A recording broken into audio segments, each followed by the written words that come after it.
This is Christian Book Blurb, brought to you by author and songwriter Matt McChlery.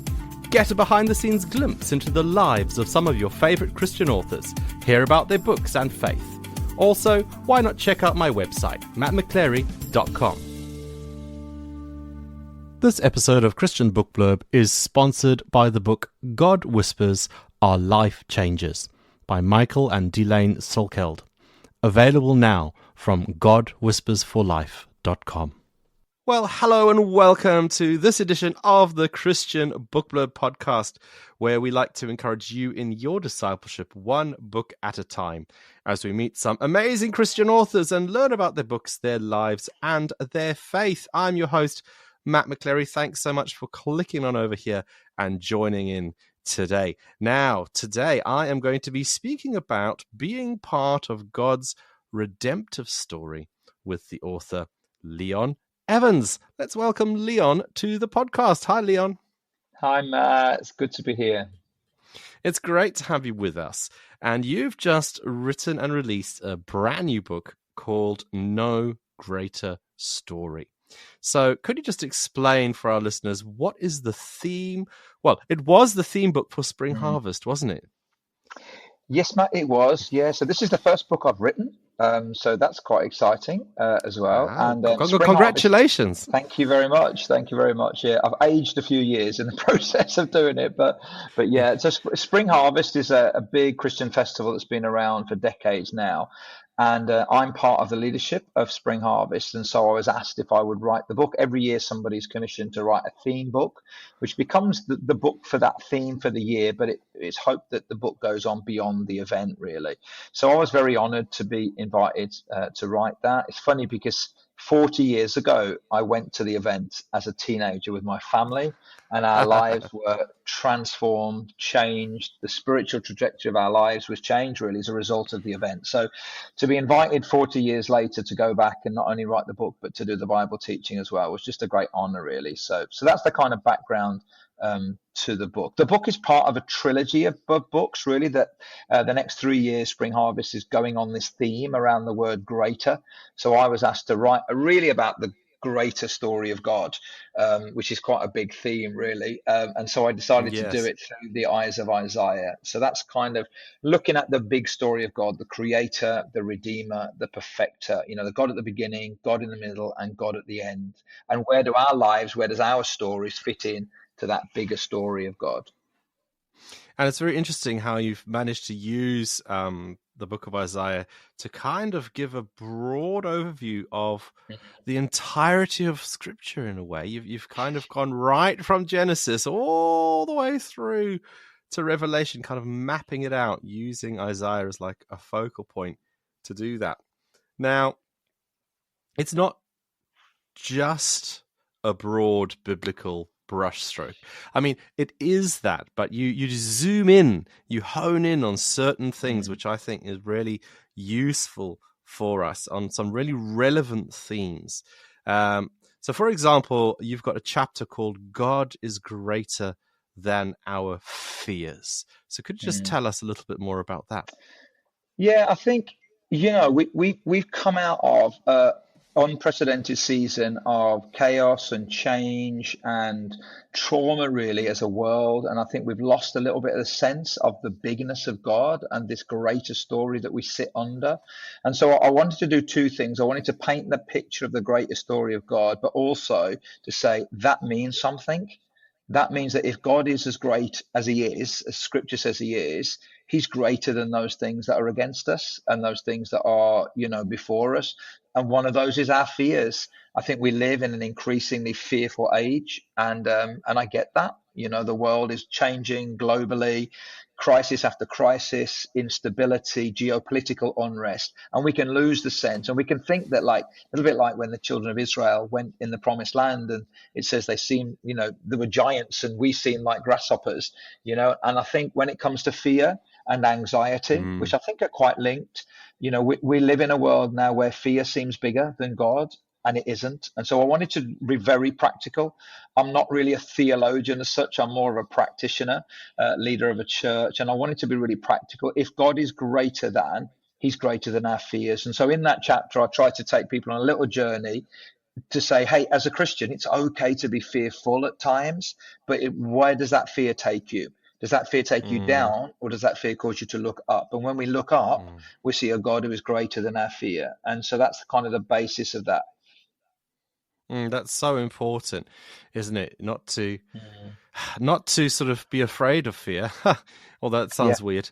Sort of, oh, I'm a Christian, I shouldn't be feeling this, or I shouldn't be experiencing it. Well, yeah, yes, you can experience it, but the important thing, as you said there, is what do we do with in it. those moments? Do we let it drag us down and take us away and our focus away from God, or Yeah, do we turn towards God in those moments? Really, really helpful. Thank you.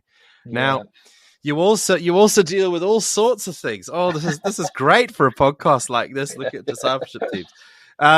So you deal with the mess and the yeah, pain of life. I know yeah, I'm kind of mushing two chapters together here yeah. in a No, bit, please. but the mess and the pain of life.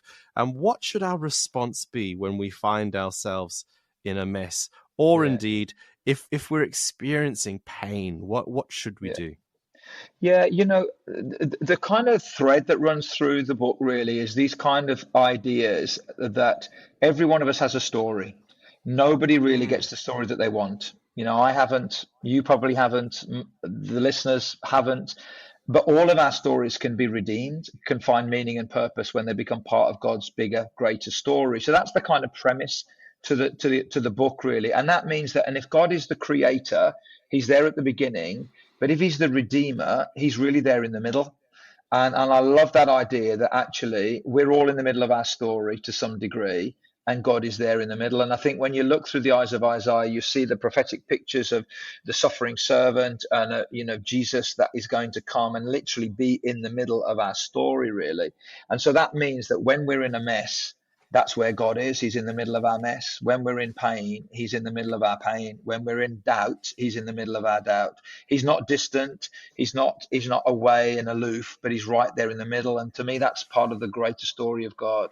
That ultimately in Jesus we see a God who didn't remain distant or separated or set apart, but actually became one of us, and became into the middle of our story. And I think I try to tell a lot of stories in the book as well. So I tell the mm, story of a friend of mine called Simon who became a Christian in our church many years ago, and he was in the middle of a mess, and yet God has transformed his mess into a message, and he's now leading a church just a few miles away from us.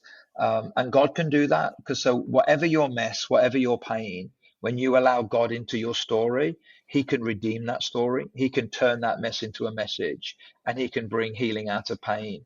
And that's one of the things that I love about God. And that's what I wanted to try and bring out in the book and make it intensely practical for those of us that are sometimes in a mess. And let's face it, we're all one decision away from being in a mess, whether it's ours or somebody else's. And to know that God is in the middle of that, I think is really important. mm.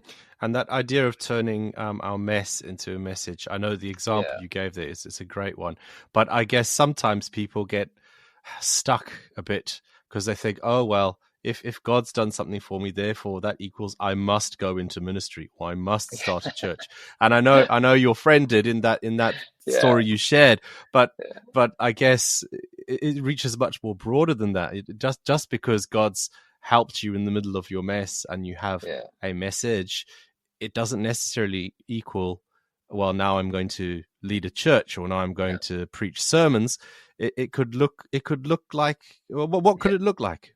Well, it could look like, I mean, I can't tell you how many marriages I've sat with, that have been in the middle of a mess. And in the natural, you think there's no way this is going to last, and actually, and sometimes it doesn't because we're human and we're broken, but sometimes it does. And when people allow God into their story, whether it's a story of marriage or parenting or health or whatever it is, God can transform that. And I can think of some people now whose marriages are stronger, healthier, the other side of the mess, because God's always writing a story if we let him and if we invite him in. So you're right, it doesn't mean that we're going to lead a church or preach a message, but I think it does mean that God's got a story for all of us and he's not finished writing yet. And the Bible says he's the author and the perfecter. And if he's the author, he's got the pen. And I think often what we do is that we take the pen from him rather than inviting him to write what he wants to write in our story. And I guess thinking of it from with sort of like the hat on where we want to share our faith with others. Um, this whole idea that we're part of God's story and he's given us a story and he's involved in the story of our lives. It's Yeah, actually sharing that with others, not yeah, necessarily from a pulpit, but just sort of as we live life, as we interact with our family members, as we chat in the office about, oh, that was really hard, but, God yeah, saw me through, or whatever it is. It's acknowledging God's role in yeah, the story, and yeah, and not sort of hiding away or shying away from actually sharing that the story of yeah, our lives with yeah. others. I think that's so true because in reality, people can always, debate or disagree with our faith and our belief. Very hard to disagree with the story because the story is what Mm. you've lived. Now they may not attribute that to God and that's up to them, but they can't take away your story really. And I think that's really powerful. And I think, the woman in John 4, the woman at the well, Jesus interacted with her. She then went and told her story to her community, said, come and see a man. He's told me everything all about me really, and she began to tell her story, and she became kind of an evangelist in her community, not because she preached but because she shared her story about what Jesus had done in her life. And I think that's what I want to try and come through the book as well, that all of us have got a story. We might not get the story we want, but when God is in our story, he's writing something that's well worth talking about and sharing with others as well. Mm. And one of the other things you deal with is that of doubt. And I Yeah, guess so often we can feel guilty about doubting, especially as Christians sometimes, because, we've said we believe. So now how can we be doubting this? yeah. But, what does Isaiah have to say about doubting, and how can we navigate doubts as Christians today? Yeah, Isaiah talks a lot about trust, and he's talking into a context, historically of a nation that's in crisis, that's lost its way, where its leaders have lost their way. They're falling away from faith. It's a big political, economic, religious, confusing time, and he's talking a lot about trust. But the reality is, he talks about trust a lot because he knows that doubt is a real issue. And I think for me, I think doubt gets a bad press, and I understand that. Doubt to me is not the opposite of faith. Doubt is really to me in two minds. And I love the character of Thomas, which I talk about in the book. I Mm, think he gets a bad press. I think Thomas wanted to believe, but he was uncertain. He was in two minds. And I think that's not the same as unbelief, which is to be in one mind rejecting really. I think doubt just means, hey, I'm not sure. And I just think the longer I've been a Christian, I think I know more answers, but I've probably got more questions. And I think some of the things that I was certain about when I was younger, I'm not so certain about, and other things I'm really certain about. And I think for me, the journey of faith has to embrace the journey of doubt, and doubting can lead you, it can be a doorway to a stronger faith. It really can. It's what we do with it, when doubt comes our way, which I think is important. And I think sometimes our churches need to be places where we're okay. I mean, Jude talks a lot in his little letter about having mercy on those who doubt, having grace, and creating an environment and a culture where it's okay to explore some questions. That doesn't mean that we're in unbelief. It just means we're not sure about some things. And actually, the other side of that, I think it can lead to a stronger faith. and that's really helpful. Thank you. Now, your book, No Greater Story, has an interesting structure in it, where it's divided into three parts, and then those three parts are split into three smaller parts, and you've helpfully labeled them the classroom, the living Yeah. room, and the playground. So how are these sections different, and how do you hope readers would engage with them? Yeah, I think looking at a book like Isaiah, I mean, Isaiah is like the Mount Everest of the Old Testament, really. If the book of Romans is the Mount Everest of the New, Isaiah is. It's 66 chapters that kind of mirror the 66 books of the Bible. It tells the whole big story. It's incredibly dense and theological. And I didn't want to write something just like that. I wanted something to be intensely practical. And so I thought, Transformation for me is the goal, and transformation for me comes through information, inspiration, and application. So then I started thinking about those environments. So the classroom is really where we do the deep dive in Isaiah, and that's information. The living room is how does this play out in our life? And that's the inspiration, that's the story, that's the what does it mean that God is greater than our fears, our limitations, our pain, our mess, etc. And then the playground is the application, so hey, everybody gets a chance to play in this great story of God.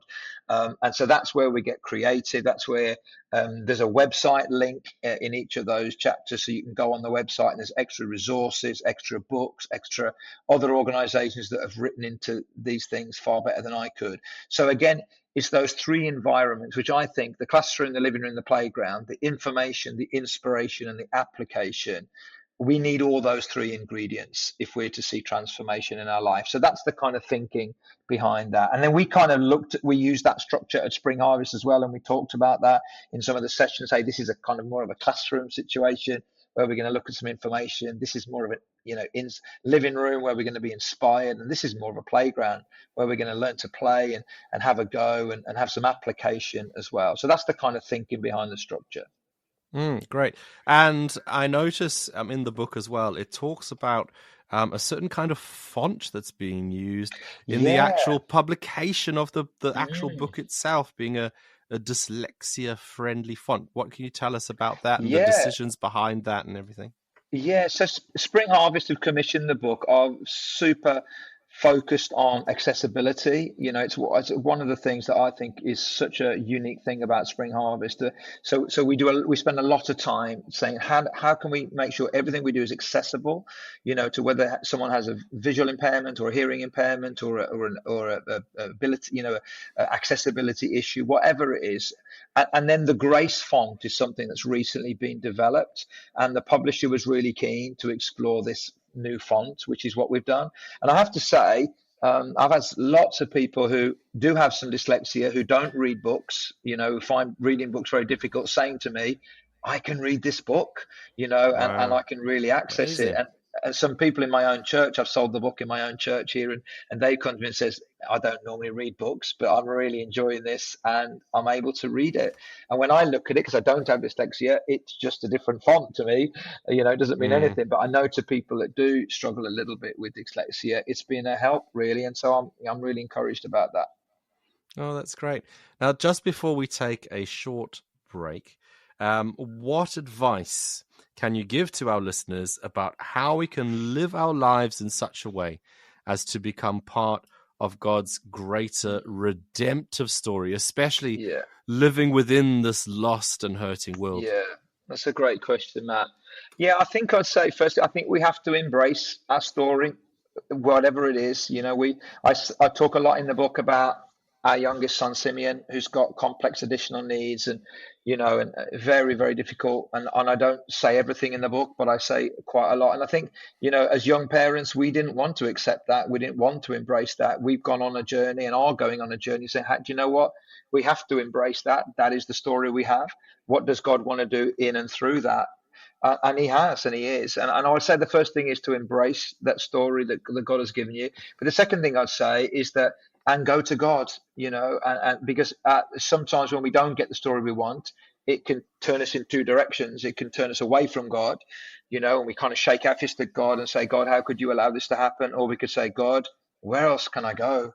Like Peter said, only you have the words of eternal life. What else am I going to do? I've got this story, whether I like it or not. I can either turn away from God or I can turn towards God. So I'd say embrace the story that you've got and make sure you turn to God. Don't turn away from God, because he's the only one that can really help and bring some meaning and some hope and some purpose out of that story.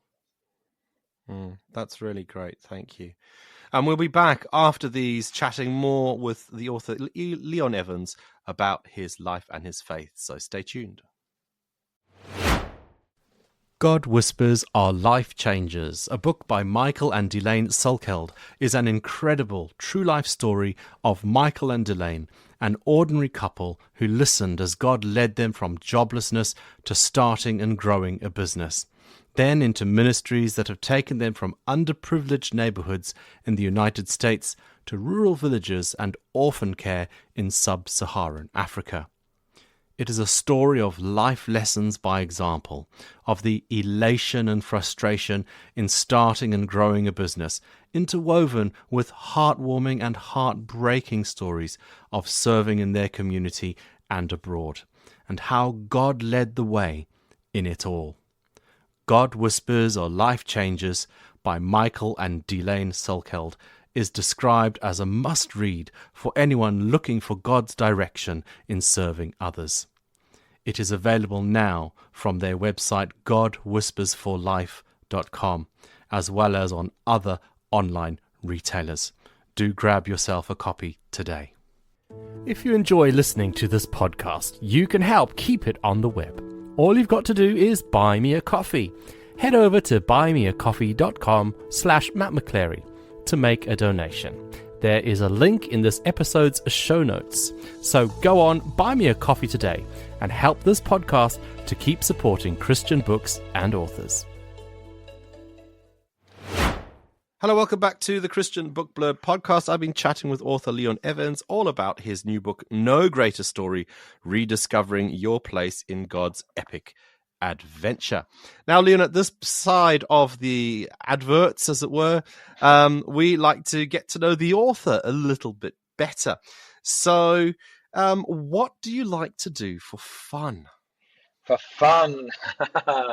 Well, yeah, I love traveling, and I mean, I travel a lot in my ministry, but I love traveling at any given opportunity. I love experiencing new cultures. I love eating different kinds of food from all around the world. I love that, kind of bush tucker trials. I embrace all of that kind of stuff as well. I love that. I love football. I'm an Aston Villa supporter. I'm a bit passionate about my football. I also love music and theatre and movies. I'm a creative by background. I was a musician by background. Okay. And what was your instrument or I was a instruments?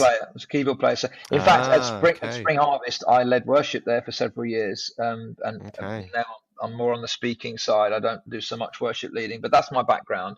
So yeah, so I love the creative arts. I love going to the theatre. I love movies. Traveling, sport. Yeah, all that. On your travel, Mm. your interest in travel, do you watch the program that's out at the moment, Race Around the World or Race Across the World? I've seen a little bit of it, not a lot of it, but I know a lot of people that do watch it avidly as well. So yeah, it looks good. Well, I was going to say, would that be something you'd consider, especially with bush tucker trials and all that kind of thing? Because I mean, my wife and I, well, we say we like to travel, we don't get much opportunity, but we were watching that and sort of, I think they were in Nepal or something, going on a bus up the side of some mountain on this sort of very suspect one single track road with, streams of cars coming in the opposite direction. And there's just like nowhere to go other than off the side of a cliff. And we both looked at each other and we were like, no, maybe not. We're not that brave. We're not that sort of epic. But you sound like you might be up for it. Yeah, I think I might. You do feel alive. I've been to India many times and on the streets of, New Delhi and Bangalore, and you do feel alive. In those moments, you do. It's good for your prayer life as well. It's really good for your prayer life. Yeah. Very good. Very good. Do you have any favorite things to do, like eat or watch? Or have you got a particular favorite book that you're reading at the moment? Anything like that? Yeah, I love reading books. I mean, most of the books I read are leadership books or theology books. I read novels when I'm on holiday. I like to switch off when I'm on holiday, but usually I'm reading. But I like autobiographies as well. Love that. Watch a lot of box sets, sometimes too many, and movies. But I love historical things as well, historical movies, historical dramas. I've got a big love of history, always have had. So I like to do that when I can. Tea or coffee? Do you know what? It's a toss of both. Tea in the morning, first thing, then coffee, then tea in the evening. I'm a little bit of a tea sandwich person, really. So it's a hard one to choose for me. It's a hard one. when you said both, it kind of took me back Not at the to same time. when I was a teenager, where someone put like some coffee in the tea, and it Okay. was awful. So not at the same time, no. Not at the same Okay, time. it's a tea and coffee sandwich. Very interesting. Yeah. Chocolate or sweets? Which one would you go for? Or candy, Probably. they'd say in America. Yeah, candy. Probably sweets. Yeah, Mm, I'm a little partial to sweets, to be honest. I am. okay. And are I the am. hard ones or the like squishy, chewy ones? Either. Depends how I Anything. feel. Yeah, anything. Okay. I love sweets. I love sweets. I really shouldn't at my And age, to be honest, but I do. I'll give you a healthy option now: cake or fruit. Oh, cake. Anytime, anytime. You've spoken a little bit about your family. Yeah. What more could you tell us about family? Yeah, so we've got two sons, Josh who's 33 and Simeon who's 30. Josh is married, got two kids, two daughters, so we've got two granddaughters, which is great. They're in the church in our town. And then our younger son Simeon has got very complex additional needs. He's on the spectrum, he's got learning difficulty, he's got epilepsy, ADHD, and he's in residential care now. So he went into care when he was about 15. So this year it's like he's been in residential care as long as he's been at home, really. So yeah, Mm, we love him and we see him every week. But he's very complex and got a lot of challenges, bless his heart. But yeah, like I say, we see him. We're very involved in his life. But yeah, that's a decision that we felt mm. was the right decision many years ago. So yeah, so that's our family. Yeah, great. What is the Holy Spirit doing in your life, or what has He put on your Yeah. heart at the moment? Yeah, it's a great question. I think, at the moment, I'm sensing God. There's a couple of things really. I mean, we're hearing all of this conversation around the quiet revival, and what God is doing in Hmm. the nation. And we are, as a church, I lead a church here in Halesowen, just outside Birmingham. We're seeing God do some amazing things with people coming to faith, and I'm hearing a lot about that in churches that I relate to. So I think God is doing something, and at the same time in the 35 years of ministry, I don't think I've ever known a time where people's lives are so broken. Yeah, a minister friend of mine said to me recently, hey, I was leading church for 30 years and I didn't deal with hardly any suicide. And yet I have dealt with 5 suicides in the last 2 years, So Mm, I think we are facing a situation where the family unit is is broken down in lots of ways, mental health, anxiety. So there's almost like these two things. And I think the Holy Spirit is saying to me, this is like the best of times and the worst of times, to quote Charles Dickens. But actually, God is doing something. And maybe even in the brokenness and in the anxiety and in the confusion, actually God is doing something. I think people are discovering that secularism doesn't pay what doesn't give you what it promises, really. And so I think there is mm, an openness to God which certainly I haven't seen in quite this way for a long time, which is mm, encouraging, but it's in the backdrop of some really challenging times in people's lives as well. mm. Have you got anything coming up soon? I know you said that this is your first book. Yeah. Has it put you off completely altogether? Because I know writing a book can Yeah. be a really tough thing to do. Yeah. Um, has it put you off, or has it, are you now starting to get ideas and that could be a book, and how about this? Maybe I'll do that. Yeah. Where are you at? Yeah, I've always wanted to write, Matt. I've always wanted to write, and other people have said you should write, and I've just either well, I'd say I've not had the time. I haven't had the motivation enough to make the time. You've always got the time, haven't you, for what you want to do? And I think with Spring Harvest commissioning this and the team behind that and the deadline of that gave me all of the motivation to do that, which is great. So I think I will write again. I want to write again, but right now what I'm focused on is the book, and I'm just working on developing some other resources to go around the book as well. So what I'd love to do, several churches have asked me, say, oh, I'd like to do this as a series. And so what I want to do is I want to create some resources for them. So small group notes, some teaching, some sermon outlines, some other creative pieces. So that actually it isn't just a book, but actually it could be something that Mm. really helps and speaks into people's lives. So that's what I'm focused on at the moment. I do quite a lot of blogging. So I've got a website called The Things of Leon, which is my kind Oh. of kind of, if you know the Kings of Leon, the old band. Kings of Leon, yeah, very The good. Things of Leon, yeah. So I call it the Things of Leon, and I blog occasionally on there as well. I'm developing some resources which we hope will be out by the summer, around No Greater Story, so that people could go on a journey as a church. Read the book, have sermons on it. Small groups, and really try and imbibe this greater story of God, and what does it mean for you and I to play our part in that greater story as well. So that's kind of what I'm working on at the moment. Great. And the website you've mentioned, your blog, is that where people can connect with you and buy the book, or are you on social media? Yeah, we haven't set the book up on that yet. I have got a website, at nogreaterstory.com. So we're looking to set that up. So that's going to be set up as well, and that will probably piggyback off. So it's called thethingsofleon.co.uk, and that's got some podcasts on there. But I don't do podcasts so much now, so that's probably down actually. The blogs are on there as well, so people can connect with me. And then I'm on Instagram, and Facebook, Meta as well. So yeah, connect with me in those ways as well. Yeah, great. So we'll put a link to the nogreaterstory.com website. Is that one alive and kicking at the moment? It's not alive and kicking yet, but it's going to be very soon. Okay, fine. So hopefully by the time this episode comes out, it will be live and kicking, and I'll put a link to it in this episode's show notes so people can click on that and just go straight to where they want to be. So that's wonderful. Well, Leon, thank you so much for joining me today on this episode of Christian Book Blurb. It's been fantastic chatting with you. Matt, I've enjoyed it so much. Thank you so much. Thank you for all that you're doing as well to encourage authors and to encourage people through what they're producing. So good. God bless you. Thank you.